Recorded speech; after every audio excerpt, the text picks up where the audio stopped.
অনেকে নিজের অবস্থান নিয়ে সুখী না। আল্লাহ আমার এটা দিল না রে, ওইটা দিল না রে, পাইলাম না রে, কিচ্ছু হয় না, কি করবো জীবনে, হতাশ। নিজের অবস্থান নিয়ে সুখী না। কিন্তু অনেক লোক আছে তারা প্রতিনিয়ত সংগ্রাম আর স্ট্রাগল করে যাচ্ছে আপনার অবস্থানে পৌঁছতে, আর আপনি এটা নিয়ে সন্তুষ্ট না। তো মানুষের চাহিদার কোনো শেষ নাই, যার আছে বেশি তার চাই বেশি। সুখ কারে বলে? কিভাবে আপনি সুখকে ডিফাইন করবেন? সুখ তো টাকায় কিনা যায় না। দেখবেন যাদের সম্পদ অল্প তারা সুখী বেশি, যারা সম্পদশালী এরা দুঃখী বেশি। রব্বুল আলামিন বলেন আল্লাকুমুত তাকাসুরু হাত্তা যুরতুমুল মাকাবির। ও গোলাম, দুনিয়ার সম্পদ লোভ লালসা তোদেরকে পাগল বানিয়ে দিয়েছে। এই লোভ পাগলামি কোনোদিন তোদের থামবে না যতদিন না তোরা কবরে ঢুকবি। আল্লাহ বললেন দুনিয়ার সম্পদ আর লোভ আর মোহে তোমরা গাফেল হয়ে গিয়েছো। আখিরাতের কথা বেমালুম তোমরা ভুলে গিয়েছো। কিন্তু আখিরাতে তোমাদের যেতেই হবে, কবরের বাড়িতে তোমাদের ঢুকতেই হবে, যেতেই হবে। আমরা ভুলে যাই। আলহাকুমুত তাকাসুর, অতিরিক্ত পাওয়ার লোভ, বেশি বেশি খাওয়ার লোভ, বেশি বেশি জমানোর লোভ মানুষকে গাফেল বানিয়ে দিয়েছে। এটা মানুষের স্বভাব। আরো চাই, আরো চাই, এই স্বভাবটা আছে না নাই? দেখবেন ছোট বাচ্চারা মসজিদের দোয়া অনুষ্ঠান শেষে জিলাপি দেয় না? বড়িয়া কৃষ্ণপুর কি দেয়? আগে বাতাসা দিত না, এখন কি দেয়? জিলাপি দেয়, মিষ্টি দেয়। তো মসজিদের 2-3 গেট থেকে যদি দেয়, ছোট বাচ্চারা দেখবেন এদিক দিয়ে কয়েকটা নিয়ে আবার ওই গেটে লাইন ধরে। ওর হাত হলো ছোট হাত, ওর হাত ভর্তি জিলাপি, আর নেওয়ার জায়গা না, এরপর আরেক জায়গায় লাইন ধরছে।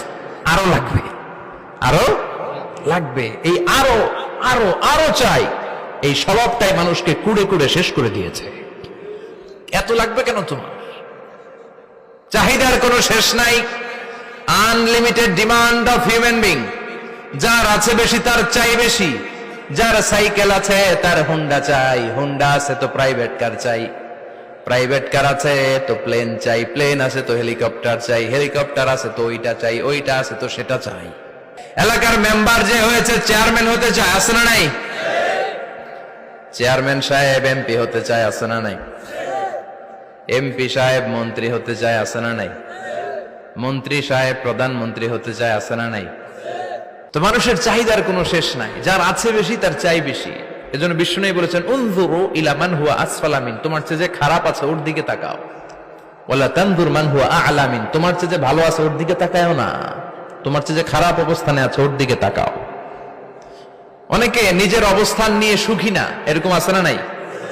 আল্লাহ আমার এটা দিল না রে, ওইটা দিল না রে, পাইলাম না রে, কিচ্ছু হয় না, কি করবো জীবনে, হতাশ। আসলে আছে কিন্তু অনেক, কিন্তু শুকরিয়া নাই, ডাকাত, ঠিক কিনা? নিজের অবস্থান নিয়ে সুখী না। কিন্তু অনেক লোক আছে তারা আপনার অবস্থানে পৌঁছতে চায়। তাদের দিকে তাকিয়ে দেখেন, আপনি যে অবস্থানে আছেন এই অবস্থানে পৌঁছাটা অনেকের কাছে স্বপ্ন। তারা প্রতিনিয়ত সংগ্রাম আর স্ট্রাগল করে যাচ্ছে আপনার অবস্থানে পৌঁছতে, আর আপনি এটা নিয়ে সন্তুষ্ট না। শেখ সাদির নাম শুনেছেন? ইরানের বিখ্যাত এক কবি। উনি একবার আর্থিক সমস্যার মধ্যে দিয়ে সময় কাটাচ্ছেন। টাকা নাই, পয়সা নাই, পায়ে দেওয়ার মতো জুতা নাই। উনি খুব দুঃখ পেলেন, হায় রে, আমি ইরানের এত বড় কবি, আমার পায়ে দেওয়ার মতো জুতা নাই। দুঃখ ভরা মন নিয়ে রাস্তায় হাঁটতে বেরোলেন। হাঁটতে হাঁটতে হঠাৎ দেখলেন একটা লোক শুয়ে শুয়ে কাঁদছে, ওই লোকটার 2টা পাই নাই,